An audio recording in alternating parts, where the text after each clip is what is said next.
we first had the ghost net, in 2000, back in 2010, started to look at the colour and unravel it, and as you touch it and unravel it, I can't describe it, but something magical happens. You want to know where it's come from. You think about that journey that net's been on, where its origins. It obviously started off to feed somebody, otherwise it wouldn't have been in the ocean.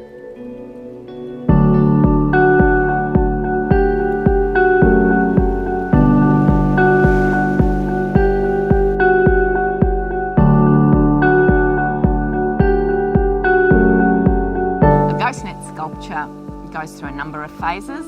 It's planning stage, where it's planned generally with everybody, discussing shape and form, drawn out on sketchbooks, then drawn out on concrete. The steel's shaped and cut. Once it's welded and the form's nice, it gets layered with net all over it.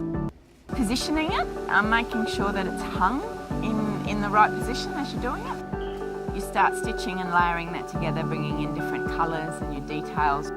Taking photographs of it, so at every stage you're critically appraising what you're doing, bringing everybody in that's collaborating on the piece and asking them what they think. Sitting around stitching is a good feeling. The net seems to click people together, because it's not just about the technique, your weaving process, and that process also translates into your conversations, and your conversations get woven together, whether you're male or female.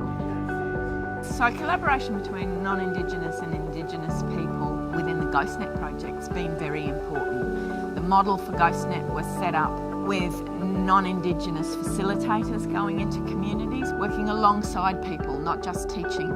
That transfer of skills both ways and that transfer of culture both ways was really important. Working with the net, it grows on you. We know it's a menace now, but it started off catching fish for somebody's nourishment and for lives, for people.